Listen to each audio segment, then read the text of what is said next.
Bismillahirrahmanirrahim. Assalamualaikum warahmatullahi wabarakatuh. Waalaikumsalam warahmatullahi. Alhamdulillahi malikil haqqil mubin. Ashhadu an la ilaha illallahu qawiyyul matin. Wa asyhadu anna Muhammadan abduhu wa rasuluhu sayyidul wa'dul amin. Allahumma shalli wa sallim wa barik ala sayyidina wa habibina wa syafi'ina wa qurrati a'yunina wa maulana Muhammadin wa ala alihi wa sahbihi wa man tabi'ahum bi ihsani ila yaumidin. Amma ba'du, qala Allah ta'ala ya ayyuhalladzina amanu taqullaha wal tanjur nafsum ma qaddamat ligad wattaqullaha innallaha khabirum bima ta'malun. Qala Nabi sallallahu alaihi wasallam khairun nas man tala umrahu wa sunna amaluhu wa syarrun nas man tala umrahu wa sa'a amaluhu. Shadaqallahul azim wa sadaqa rasulun habibul karim wa nahnu ala jarika minasy syahidin wasyakirina walhamdulillahi rabbil alamin. Puja dan puji syukur senantiasa kita panjatkan kehadirat Allah Subhanahu wa taala atas izinnya, atas barokah inayah-inayah yang telah dilimpahkan kepada kita sekalian, di antaranya nikmat Allah yang sangat besar, yaitu nikmat iman, nikmat Islam, dan tidak kalah pentingnya adalah nikmat sehat walafiat, baik sehat jasmani terlebih-lebih sehat rohani. Dan juga nikmat kesempatan yang mana pada kesempatan pagi ini sama-sama kita dapat hadir, sama-sama kita duduk bersimpuh di tempat yang mulia ini, di masjid ini, yang tidak lain dan tidak bukan yakni dalam rangka melaksanakan salah satu kewajiban kita, yaitu menuntut ilmu. Mudah-mudahan langkah kita dari rumah ke tempat ini dicatat oleh Allah Subhanahu wa taala menjadi amal soleh kita yang dapat menyelamatkan kita kelak di akhirat nanti. Amin amin ya rabbal alamin. Selanjutnya selawat sering salam tak lupa kita sanjungkan kepada junjungan kita, baginda kita Nabi besar Muhammad sallallahu alaihi wasallam, kepada keluarganya, kepada para sahabatnya, kaum muslimin, kaum muslimat di mana saja berada. Wabil khusus kepada kita yang hadir pada kesempatan pagi ini, semoga kiranya kita semua mendapatkan syafaatul khusus dari Rasulullah sallallahu alaihi wasallam. Selanjutnya kita telah berada di tahun baru Hijriah. Dari 1441 Hijriah ini sudah memasuki 1442 Hijriah. Berarti umur kita sudah bertambah, hakikatnya berkurang. Di mana bahwasanya yang umurnya 20 dengan bertambahnya tahun Hijriah jadi 21. Yang usianya 30 dengan tambahnya tahun Hijriah jadi 31. Yang usianya 40 dengan bertambahnya tahun Hijriah jadi 41. Seterusnya dan seterusnya. Hakikatnya juga usia kita makin berkurang. Karena apa? Karena manusia lahir itu laksana orang jalan setar. Artinya setar itu ada finish. Finish itu kalau sudah sampai finish berarti wafat. Maka kata seorang ulama, kalau usia 20 laksana waktu adalah zuhur, pagi, bukan zuhur. Berarti masih lama. Bukan berarti masih muda itu ada jaminan masih lama, bukan. Diumpamakan usia 20 waktu masih pagi. Kalau usia 30 kalau kayak waktu udah johor. Johor masih lumayan juga, maka orang apabila usia 30 disebut sedang gagah-gagahnya karena waktu masih johor. Johor itu kan masih siang banget. Iya, masih siang waktu johor itu. Kemudian kalau usia sudah 40, kalau kayak waktu itu sudah asar. Nah makanya usia 40 ini kita kalau mau jadi ya orang jadi 40. Artinya nih kita umur 40 itu harus betul-betul kita sudah betul-betul dewasa dan matang. Umur 40. Kemudian kalau misalkan usia 60, kalau kayak waktu itu adalah waktu maghrib, sudah hampir malam, maka sudah hampir ditutup. Maka bagaimana usia 60-50 sudah harus banyak berbenah, sudah harus banyak kita mempersiapkan diri, karena kita bagaimanapun kita akan menghadap Allah Subhanahu wa ta'ala. Dikatakan di dalam Al-Quran yang tadi saya baca sebelum kita buka bab, selalu penghantar dulu, di mana dikatakan Allah Subhanahu wa taala berfirman, "Ya ayyuhalladzina amanu taqullaha wal tanzur nafsum ma qaddamat lighad wattaqullaha innallaha khabirum bima ta'malun." Yang artinya, wahai orang-orang yang beriman, bertakwalah kepada Allah dan hendaklah tiap-tiap diri memikirkan apa yang sudah diperbuat untuk hari esok. Maksudnya kita untuk persiapan kita, untuk bekal kita, untuk menuju Allah. Apa yang sudah persiapkan? Bertakwalah kepada Allah, sesungguhnya Allah Maha mengetahui apa yang kita kerjakan. Ini kita suruh berpikir apa yang sudah kita berbuat untuk akhirat. Karena perjalanan kita masih jauh. Kita akan menuju yang namanya alam barzah. Alam kubur lamanya tergantung sangkakala ditio. Nanti akan kita berada di padang mahsyar, suatu lapangan yang sangat luas. Di situ dipertemukan semua. Bolehlah kita, lahirnya berbeda-beda, zamannya berbeda-beda, meninggalnya pun ada yang luar segala macam, tapi nanti dipertemukannya di situ, satu lapangan di situ kita bertemu, yaitu menghadap Allah Subhanahu wa taala. Saya berpikir. Kemudian tadi di hadisnya juga dikatakan khairun nas man tala umrahu wa sunna amaluhu. Sebaik-baik manusia yang panjang umurnya, baik amal perbuatannya. Seperti pada pagi ini kita isi umur kita yang masih ada modal ini. Karena sebaliknya khairun nas man tala umruhu wa sa'a amaluhu, dan seburuk-buruk manusia wasarun nas man tala umrahu wa sa'a amaluhu, seburuk-buruk manusia panjang umurnya, buruk perbuatannya. Nauzubillah summa nauzubillah min dzalik. Ingat, ada 3 kepastian yang akan terjadi kepada diri kita. 3 kepastian ini pasti akan terjadi kepada diri kita. Apa yang pertama? Yang pertama kata Nabi, kepastian kita semua akan mati. Dalam hadis dikatakan isma' sita fa innaka mayitun. Hiduplah engkau maka sesungguhnya engkau akan mati. Bagaimanapun usia kita, panjang apapun, tetap akan mati. Sehebat apapun akan mati. Seorang presiden mati, seorang menteri mati, wali kota mati, kemudian seorang camat mati, kemudian seorang yang namanya RW, RT mati, lurah mati semua, ustadz mati juga, mati semuanya. Iya, mati semuanya. Isma sita fa innaka mayitun, mati. Kemudian kepastian yang kedua kata Rasulullah, wa'mal ma'sita fa innaka majibi. Berbuat sesukamu, maka perbuatanmu akan dibalas. Maka saya yang namanya Luqmanul Hakim itu berpesan kepada anaknya, ya bunaya innan nasa salasatun wa salasatun lillah wa salasatun nafsi wa salasatun liudu.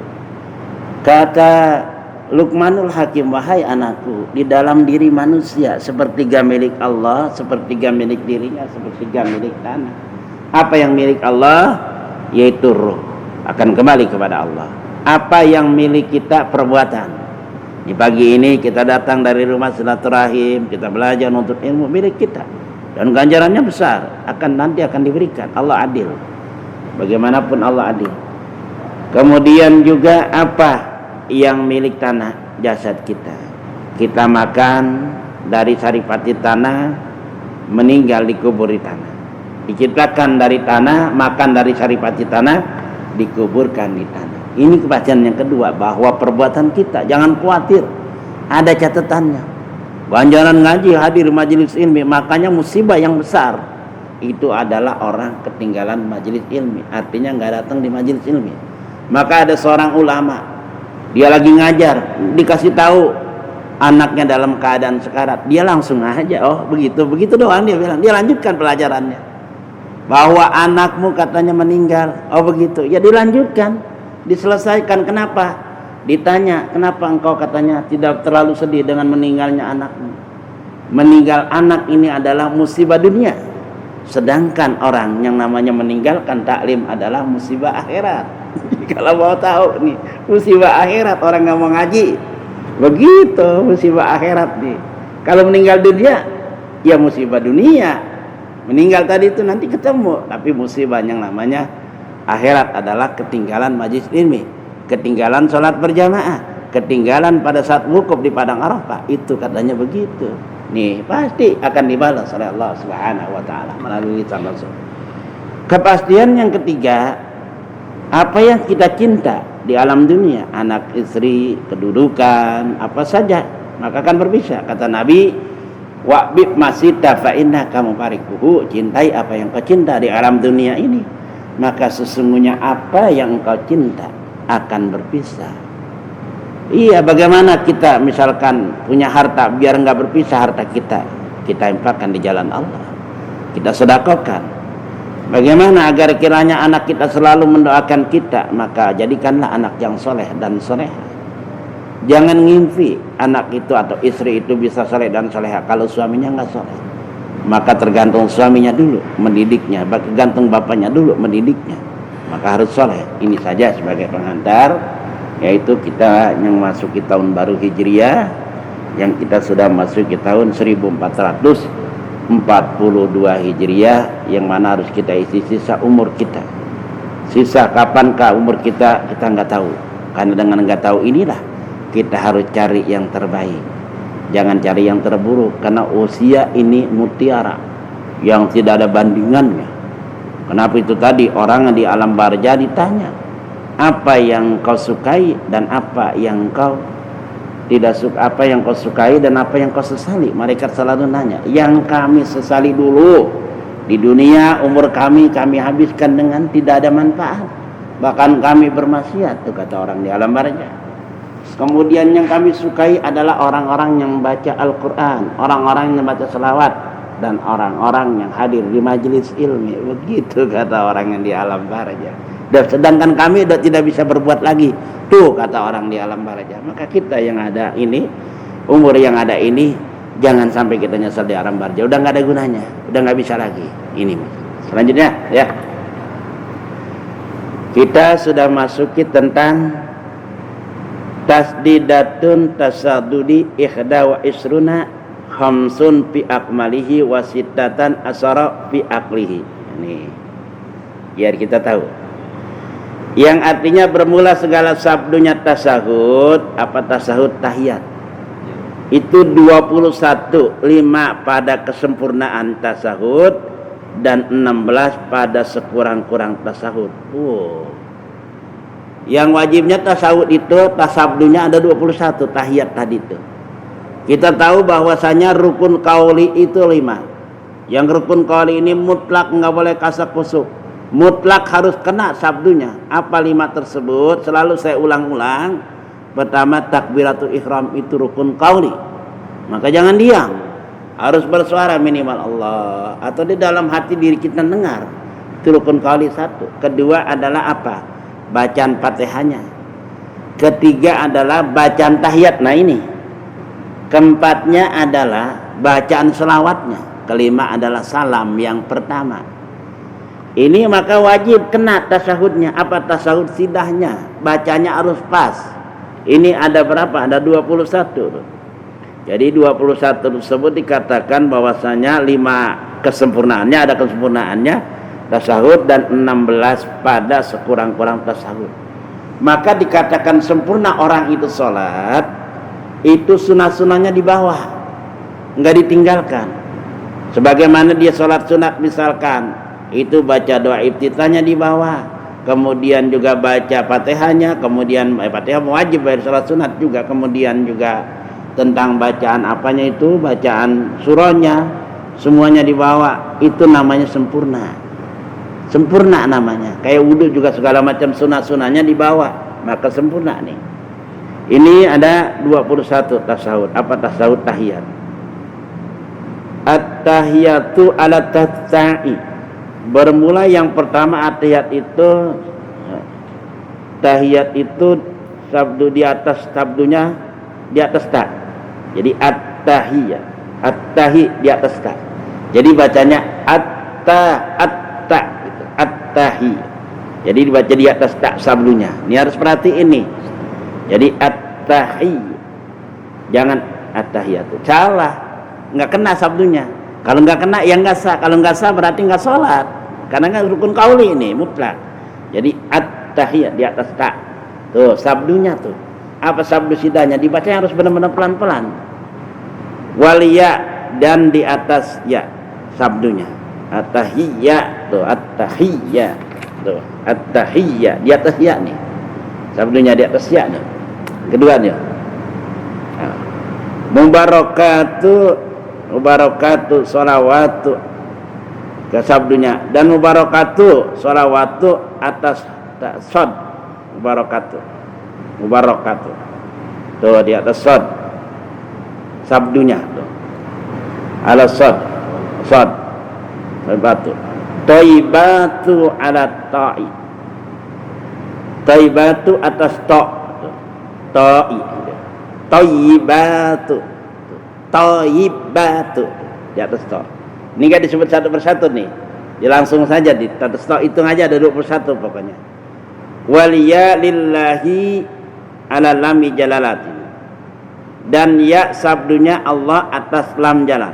Jadi lillah lam jalali, lillah, jangan lillah, jangan lillah, harus jelas. Maka dengan begitu sholat harus betul-betul pelan-pelan baca tahiyatnya, karena ini rukun qauli, ucapan, rukun qauli ucapan yang wajib diucapkannya. Jadi dari ya sabdunya Allah atas lam jalalah, jadi lillah, jangan lillah, jangan alal lami jalalah, di atas lam jalalah. Assalamu ala sin, assalam atas sin sabdunya. Assalam jadi assalamu, assalamu alaikum tuh di atas sin assalam. Jadi assalamualaikum juga sama, yang assalamualaikum yang nggak dapat pahala karena salah. Jadi bagaimana yang bagus? Assalamualaikum. Makanya tuh yang namanya MC dangdut itu nggak benar itu. Kemana tahu? Tasdidnya nggak ada. Makanya kalau ngaji beda. Mau jadi ini dangdut beda. Jadi harus kena. Assalamualaikum. Yang benar begitu. Assalamu ala sin. Jadi salam di atas sin. Jadi bagaimana nih? Bukan hanya di dalam sholat kita salam ini pakai sabdu. Di luar sholat pun biar dapat pahala, biar benar. Itu wajib pakai sabdu, bukan hanya di dalam sholat sebetulnya. Makanya beda antara orang yang sudah menuntut ilmu sama orang yang nggak nuntut ilmu. Dari salamnya aja udah beda. Iya, kayak misalkan orang itu syukran itu kalau kita pakai sim kecil, syukran maknanya bukan berterima kasih, maknanya mabok. Tuh beda. Sama aja salam juga kalau kita misalkan nggak tasdidin, udah beda lagi tuh.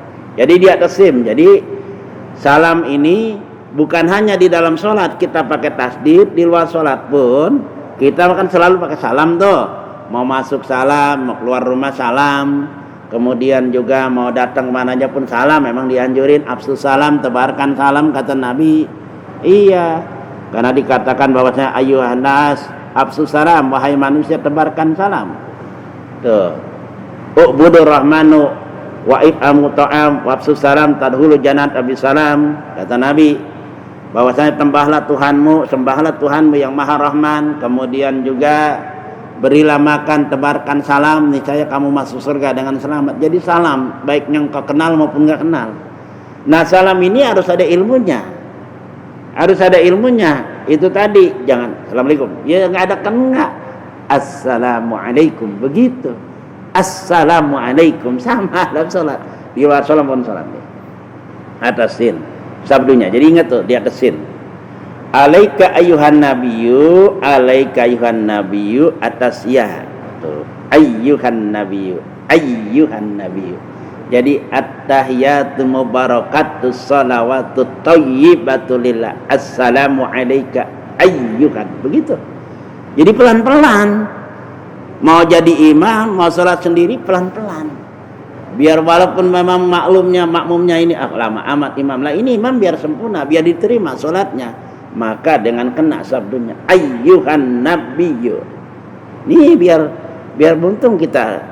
Ini pengajian ini kita ada rekamannya biar enak ini. Jadi biar pelan-pelan, biar diterima sholat kita ayyuhan nabiyyu gitu.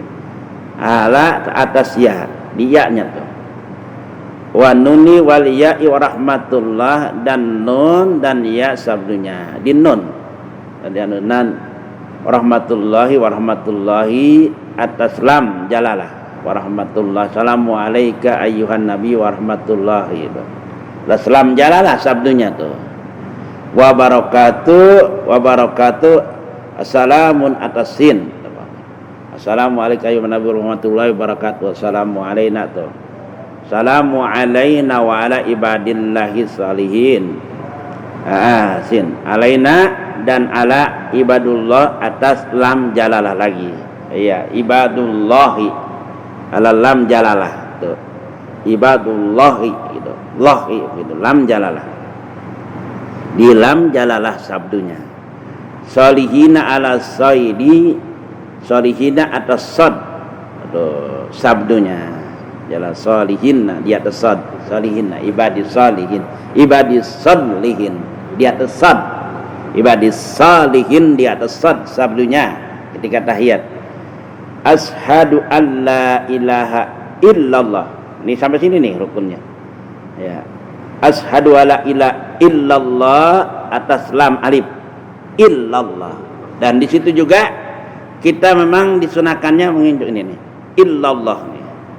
Ingat nih, illallah ketika menunjuk itu mulai illallah. Bukan dari awal udah begini, bukan. Illallah. Dan itu ketika li illallah, ini yang banyak kita belum harus tahu nih. Illallah itu mata kita memandang telunjuk. Memandang telunjuk. Kalau tahiyat awal ya sampai apa? Sampai selesai mau bangun lagi tuh. Kalau tahiyat akhir sampai kapan nih telunjuk ini memandang mata kita nih sampai salam. Nih, di sempurna salat nih sampai salam. Illallah telunjuk mulai itu. Jadi dari misalkan at-tahiyyatul mubarakatus shalawatut thayyibatun lillah. Assalamu alayka ayuhan nabi wa rahmatullahi wa barakatuh. Assalamu alayna wa ala ibadillah sholihin. Asyhadu alla ilaha illallah. Nah itu sampai illallah masih mandang tempat sujud mata kita. Tapi begitu illallah mandang ke telunjuk. Sampai kapan? Hingga salam. Ini harus tahu nih. Belajar nih. Asyhadu alla illallah tuh mulai itu telunjuk. Illallah. Tuh telunjuk tuh. Ala lam atas lam alif tuh itu sabdunya. Wala min jalalatin lam alif jalalah sabdunya lam jalalah. Wasadu anna ala nuni Muhammadin sallallahu alaihi.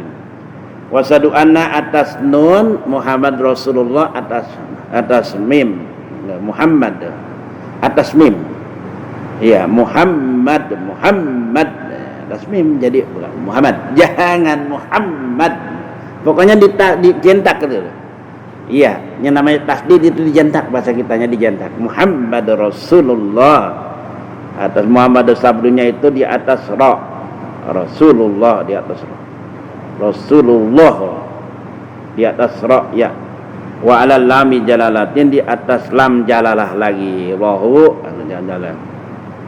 Terus dan tasdidatun aqalis salati ala nabi sallallahu alaihi wasallam, bermula sabdunya sekurang-kurang salawat atas nabi sallallahu alaihi wasallam arbaun itu 4 tuh. Masih terus berlanjut.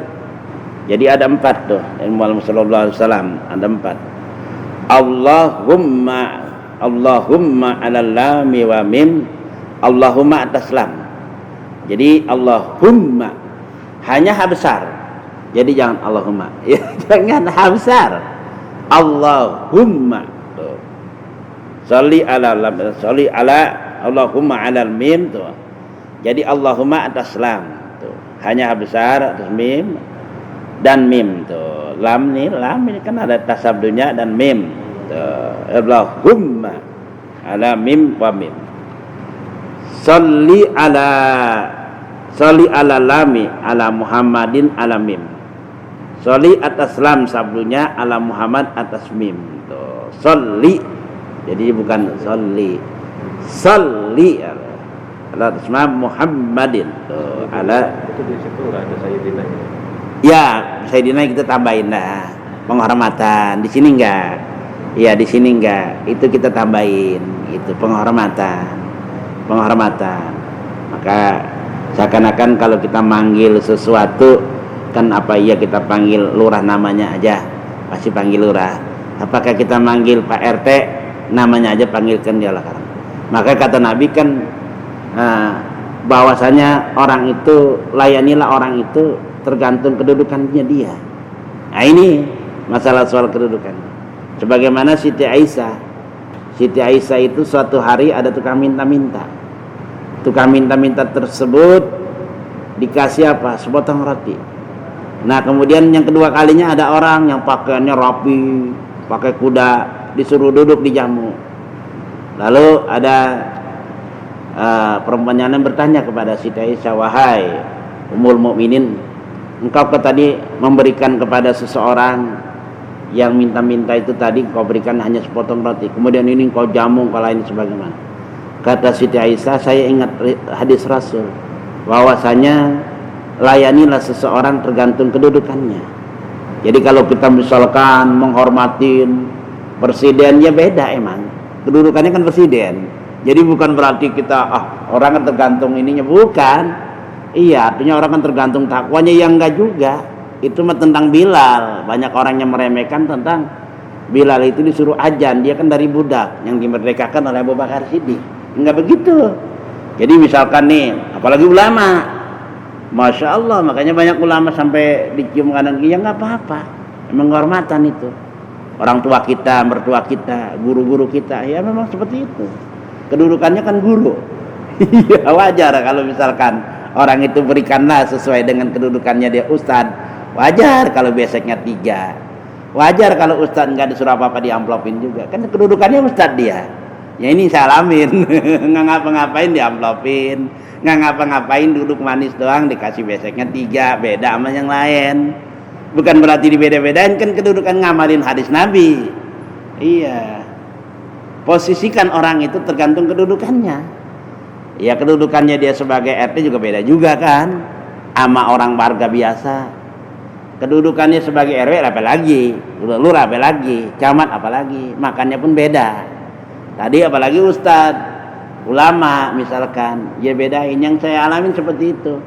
Datang ke guru, ya kamu dianggapnya itu adalah, pada saat itu dia beranggapannya bukan murid, dianggapnya sahabat, sesama teman-teman asatid, dibedain juga, diamplopin juga. Ini yang saya alamin. Datang ke guru, dia datang. Mana pertama dia memang memandang tadi. Memandang apa? Memandang waktunya yang dia biasa mengajar karena diundang, dia datang ke sini berarti kan tersita tuh waktunya, seperti itu. Nah, ini ya kita. Ini udah ngaji kita kalau sampai kayak begitu. Orang harus kita posisikan, harus kita hormatin. Tuh. Akhirnya ke situ Datuk. Ini tentang itu tadi, posisikan orang itu. Sampai di mana tuh Pak Subri? Hilang tuh. Sayyidina, iya, jangan lupa. Karena Sayyidina itu penghormatan. Iya, penghormatan. Aqalus salami salamun alaikum. Bermula sekurang-kurang salam itu alaikum. Tuh, assalamu alaikum. Iya, udah sekurang-kurang itu. Salam udah. Assalamualaikum gitu. Udah salam. Sekurang-kurang salam. Salat malah itu aja. Assalamualaikum. Assalamualaikum warahmatullahi, begitu aja.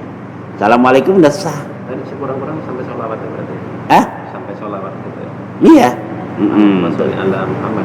Iya, sholli ala Muhammad. Allahumma sholli ala Sayyidina Muhammad. Kalau kita di tahiyat awal cukup begitu aja, bangunannya nggak apa-apa. Tapi kalau di tahiyat akhir, ya maka lengkapin. Wa ala ali Sayyidina Muhammad, atau Muhammad sahabatnya juga biar lebih lengkap lagi. Itu tadi kan lebih lengkapnya. Tuh, alaikum. Jadi kurang-kurang alaikum dia cukup. Tasdidus salami ala sin, bermula sabdunya salam itu atas sin.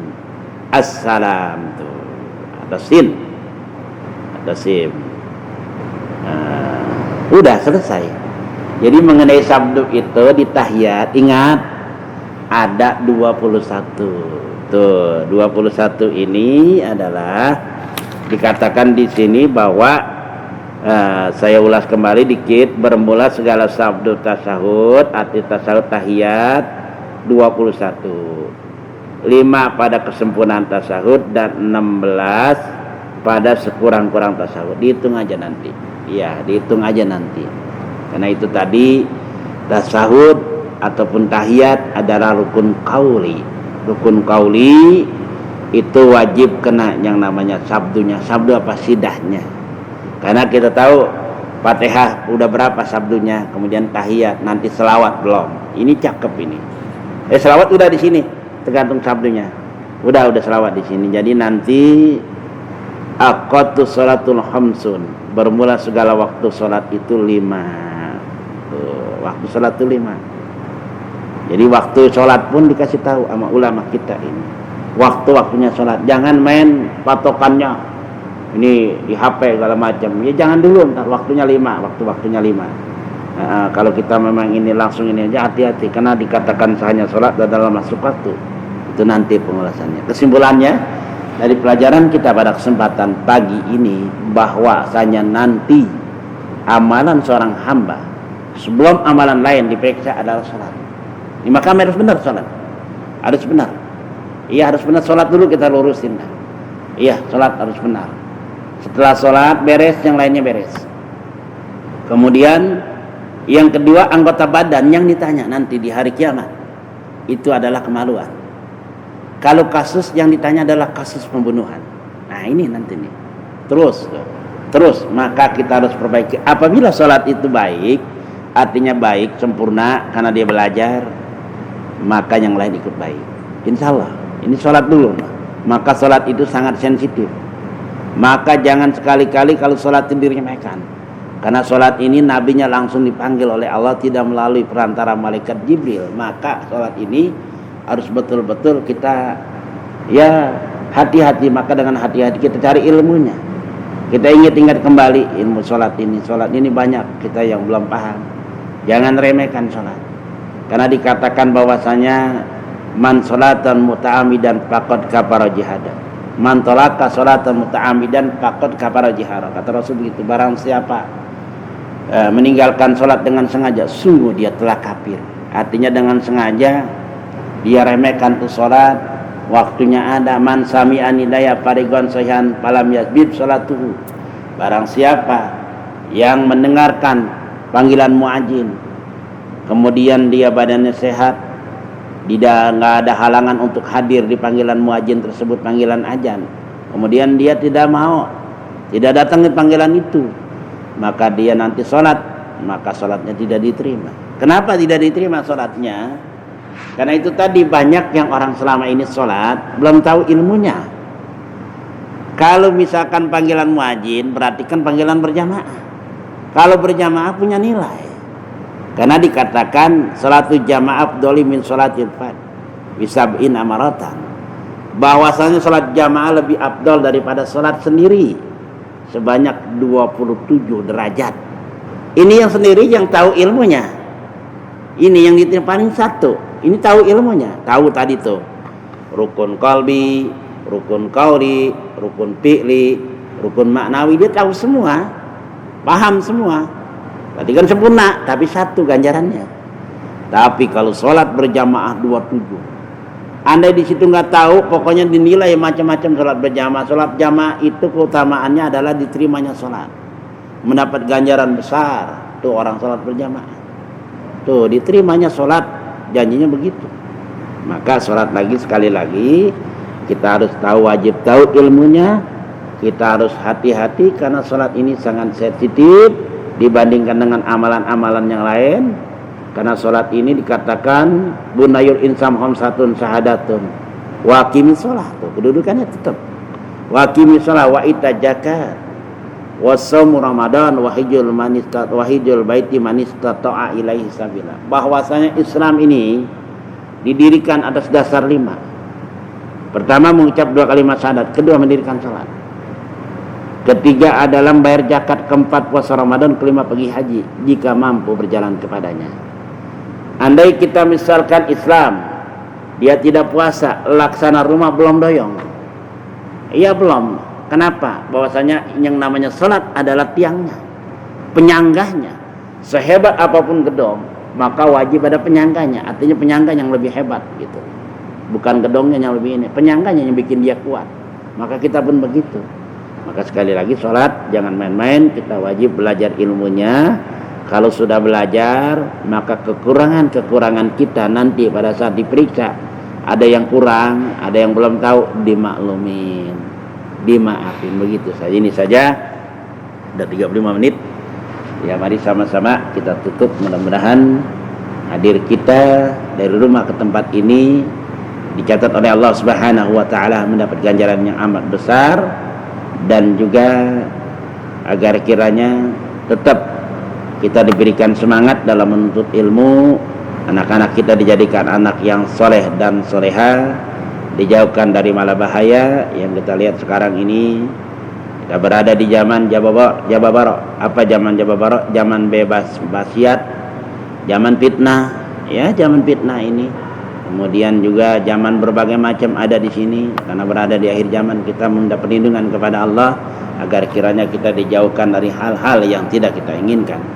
Dan akhir hayat kita ditutup dengan husnul khatimah. Bismillahil Fatihah. A'udzubillahi minasyaitonirrajim. Bismillahirrahmanirrahim. Alhamdulillahirabbil alamin arrahmanir rahim maliki yaumiddin. Iyyaka na'budu wa iyyaka nasta'in ihdinas siratal mustaqim siratal ladzina an'amta 'alaihim ghairil maghdubi 'alaihim waladdallin. Rabbighfir lana wa liwalidayna amin. Astaghfirullahaladzim, astaghfirullahaladzim, astaghfirullahaladzim. Bismillahirrahmanirrahim. Alhamdulillahirabbil alamin.